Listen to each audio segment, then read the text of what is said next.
Yo, yo, yo! Hey guys, it's me, Fusion What Ifs. And you're probably wondering why I haven't, posted a video in like 3 weeks now. Well, long story short, I recorded a video which was part 7 of what deku Yamamoto's reincarnation. Then, for about a week, I didn't post it, and then I realized, oh, I haven't posted it. Which means either two things for me. If I don't post a video that I've recorded for either a week, that means two things. One, it's either very bad, or two, I was just that lazy. It turns out that it was actually the first one, so I've decided to just delete that and completely just re-record. Okay, this is gonna be the start, and this is gonna be part 7 of what deku Yamamoto's reincarnation. Hope you guys enjoy. I'm sorry I haven't recorded in a while. It's just life and all of that. Also, I've been doing swimming lessons for like the last while, around my usual, you know, golden hour, golden time of recording. So yeah, I'm sorry about that too. But yeah, that's pretty much it. I hope you guys enjoy. Without further ado, play my intro.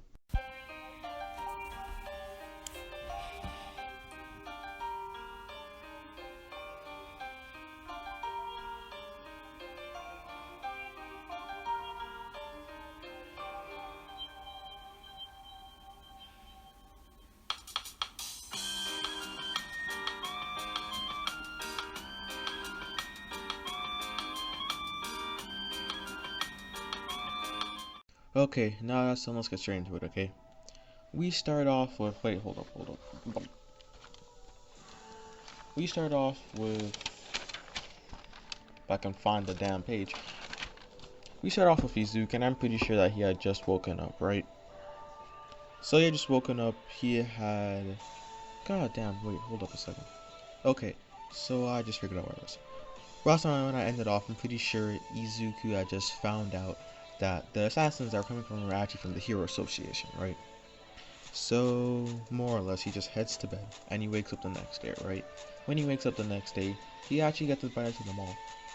Sorry, I'm kind of unsure about the timeline about My Hero Academia, and I'm not gonna rewatch it because, yeah, I just don't feel like doing that. So, more or less, I'm gonna just say he gets invited to the mall, right? Izuku actually, like canon, decides to go. But unlike last time, he doesn't have that same interaction with Uchako, and Shigaraki actually doesn't attack him.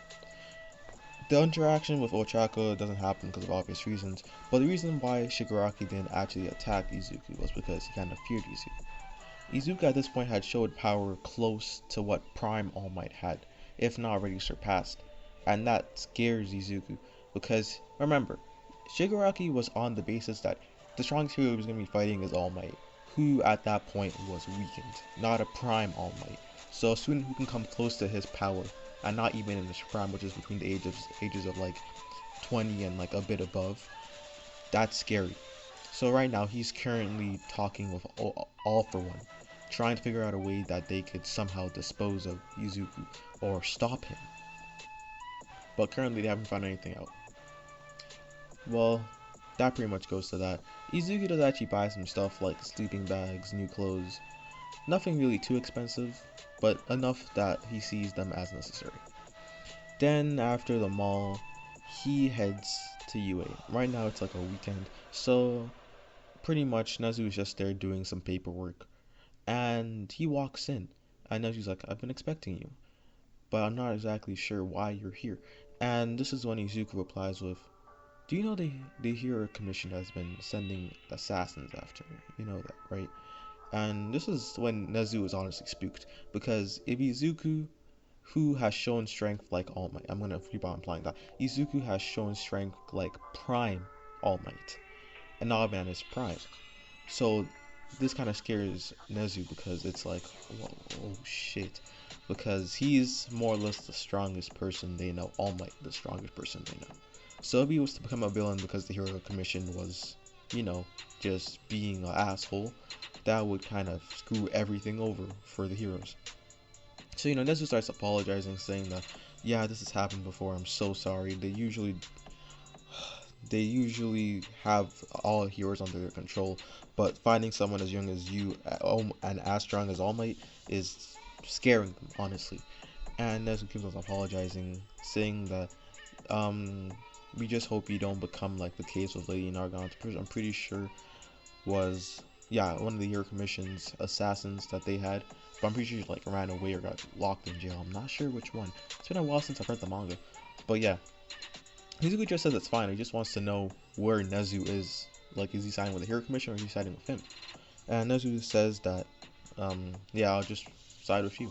Because Nezu right here is thinking through it, right? He's like, Izuku seems to be someone of stature. And he's reasonable too, very mature. Because if this was like anyone else, like Bakugo, right? He would have just like blown in here and like tried just ending everyone. But you can see that Izuku is calm and collected. He knows exactly what he's doing. So he's like, okay, let's side with you. You know, using his 200 IQ or something like above 200 IQ, I'm not really sure. But yeah, a few days later and everyone gets on the bus. Sorry, everyone goes to school. This is when Aizawa says we're going to go on the bus to the field trip, which is for the summer, I'm pretty sure. They get on the bus and they start talking, right? This is when Asui starts asking about his quirk. Because they have been, you know, theorizing. And what they've come up with is that he just has the ability to create flames on his sword. But they're not really sure that's his quirk. So Asui, being the bold person she is, just asks. And Izuku just makes up something. He says, yeah, my quirk is to just emit flames from, you know, bladed objects. Yeah, that's pretty much what he says. And then Asui, who at this point is kind of suspicious, asks about Todoroki, saying that, hey, Todoroki's ability was just the ability to, you know, generate ice and fire. But now he seems to have a sword kind of like you and similar to you. And this is when, sorry, I'm saying and, but this is when Aizawa was like, hey, guys, we're here, get off the bus. And they all get off the bus. And they meet the water pussycats. Pixie Bob at this point starts calling dibs on the kids. And this is when Mandalay explains that, yeah, she's at the age where, you know, it's prime time to marry. And Pixie Bob starts, you know, arguing, protesting, saying that, hey, okay, I'm 18 at heart. And all of that. Aizawa, using these distractions, quickly sneaks beside the wild pussycats. And the only people who actually caught this were Todoroki and Izuku. And Izuku and Todoroki, who look at each other and nod, already knowing what's going to happen, just go near the cliff and just jump off. Everyone's kind of scared. It's like, what are you guys doing? And this is when the wild pussycats are like, seems like they have the right idea. Mandalay slams her hand on the floor, causing this sort of earthquake, I'm pretty sure. Yeah, it's pretty sure it's Mandalay. Causes all of them to fall down. And they're like, hey, what's the big idea? And it's like, you guys are going to have to get to the camp by yourselves. The other team seem to have already gone as an idea. And they look up and they already see Izuku and Todoroki, who have cleared a pretty nice amount of distance. Like, they can just barely see them. And the only reason they know it's them is because, one, they already jumped off. And two, because of their cloaks. Todoroki is wearing a captain's Hiyori over his hero suit. But instead of having the number 10 like how Toshiro does, his just has the number 2 on the back of it, or in Ni in Japanese. Yep. They all look and they're like, oh my god, and you know, they all just start running too. This is when they come across the Earth Beasts, which surprisingly, well, not really surprisingly, but Mandalay forgot to mention. So they fight him off, and they still end up coming there early. I'm pretty sure the time to get there is 6 hours, but they got there in relatively, I'm pretty sure, 3 to 4. If that's earlier, let's just say that, you know, they're a bit stronger because Izuku has been there, which has caused them to have to push and exceed their previous limits.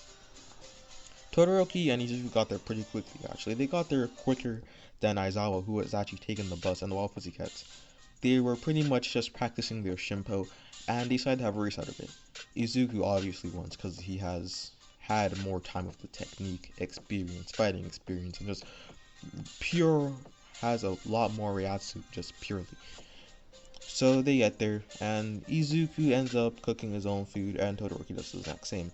After that, Todoroki goes to just meditate, while Izuku goes outside and just goes to this random mountain that he found. This mountain is actually quite close to the mountain that Muscular attacked Koda at, but it's a bit farther away. He gets there, and he meditates too, and he meets his Hollow, right? And he's like, the Hollow's like, so you finally come. And Izuku just explains that, well, I'm a bit confused. And he's like, confused about what? And Izuku replies, you do know that my power seemed to have decreased ever since you've come. Why? And this is when Holly Ichigo is like, I'm your Hollow powers and your Shinigami powers, so that makes me your Zanpakuto spirit. And I won't just accept that you suddenly got the Shikai and Bankai in 10 months. No. Out of what seems to be ease, you're not getting your Bankai that easily. And I'm gonna have to weaken your Shikai too, because it just makes no sense. You trained for what? 10 months and you got this much power? No. You're gonna have to earn it. And Izuku's like, earn it, and he's like, yes, fight me. And this is when Horichigo summons his sword, and Izuku, who is caught off guard, just does the exact same while barely dodging a vertical sword strike. They go at this for a while until they're both kinda tired. And Izuku, who is officially, just trying to kill this Hollow, or his Zanpakuto spirit because he's so mad, actually activates his Shikai, saying, burn all creation to ash. Ryujinjuk. And his sword goes up in flames, encoding his body in these sort of invisible flames, while also having his sword spew out massive amount of flames. And this is when all Ichigo just smiles and says, oh, that's cool. Fun fact, I can do the exact same thing. And then he says the release chant, also activating his own Ryujinjuk, which is more or less just an inverted one. And the flames that instead of being red are actually blue. Don't take this as anything. It's just because I'm gonna make that because this is all Ichigo, so all his colors are gonna be inverted. So the opposite of red is obviously blue, obviously. So yeah, it's just blue flames. That doesn't mean that they're hot or anything like that. It's just blue flames. They're just there for cosmetic effects. Yeah, cosmetic effect. But more or less, they keep on going at it until Izuku finally gets tired, right? And he's like, why don't you just give me my damn Shikai? And he's like, you're gonna have to earn it, kid. Sorry. And this is when Izuku starts to fade. And he's like, what? And Ryujinjuk says, you haven't never been in your mindscape for this long, have you? Well, you seem to have overworked yourself mentally and somewhat physically. It's time for you to go outside of the mindscape. Probably should go get some rest. Well, see you later. And this is when he just completely fades. Izuku wakes back up in the physical world, and he is just kind of pissed, but he's also kind of excited because he felt kind of underwhelmed, right? He didn't feel like he deserved the power of having a Shikai and a Bankai of only 10 months, because more or less it was given to him, right? He didn't have to work for it. It felt undeserved. So Izuku, he just did what everyone else pretty much did for the first few moments of their lives after they got their quirks. They trained, and they trained, and they trained. Izuku decides that he wants to get stronger, he's gonna have to train, which is something that he hasn't done in a while, but he's willing to. So he gets back, and this time he actually runs across Koda. Koda, being the exact same, tries to, hit Izuku in the family jewels, but Izuku actually just dodges and says, yo kid, you're kinda feisty, what's up? And Koda just looks at him before scoffing and walking away. Mandalay then explains that Koda's parents were killed in a villain attack, and all of that. Izuku kind of feels remorse for Koda, because I'm saying this one, Izuku's dad, Hasashi, was actually killed in a villain attack too. This being, I'm gonna say Wolfram, yeah. If you guys don't know, Wolfram is actually a villain that was in the Two Heroes movie, FYI. So yeah, that's what I'm gonna use. Apparently, he was robbing a company, and it just happened to be the company that Hisashi was working at. He was one of the few casualties that died, and it hit Izuku hard, right? A villain killing his parent, and it kind of made him feel abandoned as a kid, right? Until his mom explained that, yeah, his dad cared for him very, very dearly. So Izuku decides that he's gonna help Koda get over this, because no one should have hatred. Damn. I'm making Izuku kind of sound like Naruto. Damn. But anyways, they all get there, and this is when Kaminari's like, yo, Izuku, why didn't you help us? And Izuku's just like, oh, Kaminari, are you for real, dude? And he's like, what? And he's like, yeah, you guys are gonna have to work yourselves. Like, I can't just be helping you guys with everything, okay? And they accept this. They accept this. They're like, okay, okay, okay.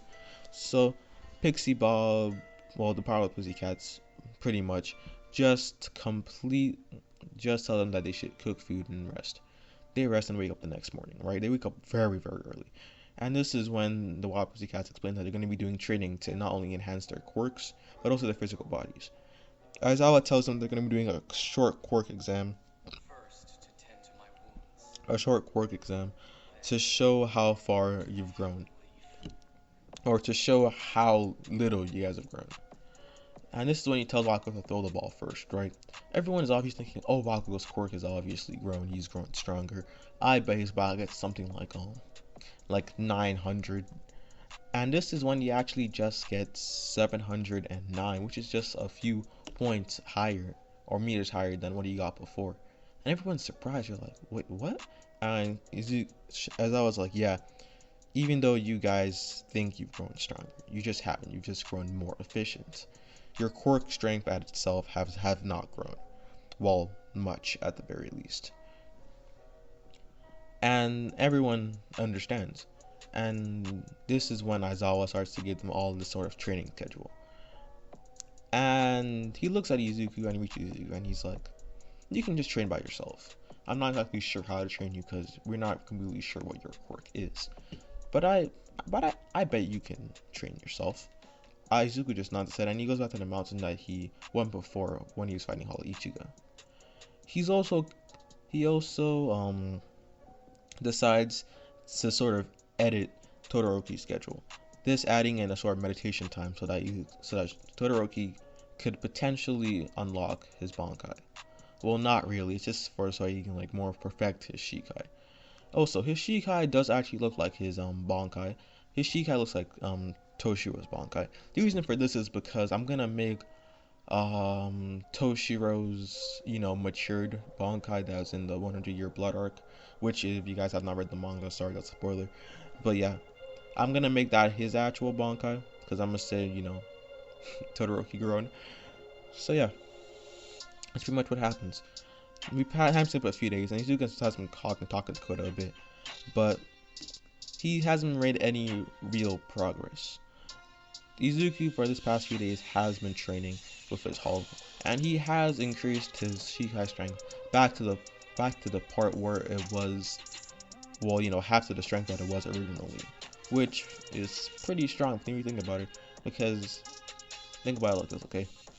I'm gonna say the full strength of Shikai was half the strength of Yamamoto's Shikai. Now half of that strength by itself is very powerful, okay? So I'm not gonna make him too overpowered. That's why I had to kind of nerf him. Sorry you guys don't like that. And yeah, more or less Izuku just trains. After that, we actually have Izuku, who had finally beaten his Hollow. And Hollow says, seems you've grown stronger. I can't exactly give you your Bankai, but I can give you something akin to Bankai. And this is when Izuku gets thrown out of his mindscape, right? He gets a sudden instinct to swipe his hand across his face. And as he does, a white mask appears with a flame pattern resembling that of Tanjiro's Demon Slayer mark on the top right of his mask and also the bottom left. His teeth resemble that of Ichigo's, while the eyes seem to have a red pigmentation around. And this is when Izuku realizes that his power seems to have times that sort of 10 times. It's sort of speculated how much the Hollow Mask actually increases a person's power, as it's not directly stated, but we can infer that it's most likely a 10 times boost. So that means that he now has a power akin to Bankai. Izuku, who is proud of himself because he finally has something that he can use in the long run in case things get difficult. Now he just goes back. This night they eat, and while eating, Izuku actually ends up having to take food to Koda. This is because Koda didn't actually decide to eat. He decided to go back to the mountain This is the same mountain that Kota gets attacked on. So yeah, Izuku just more or less exits the building, then Shimpo's there. When he gets there, he sees Kota just there, sort of crying a bit. This is Kota just having a bad time because he's remembering his parents and all of that.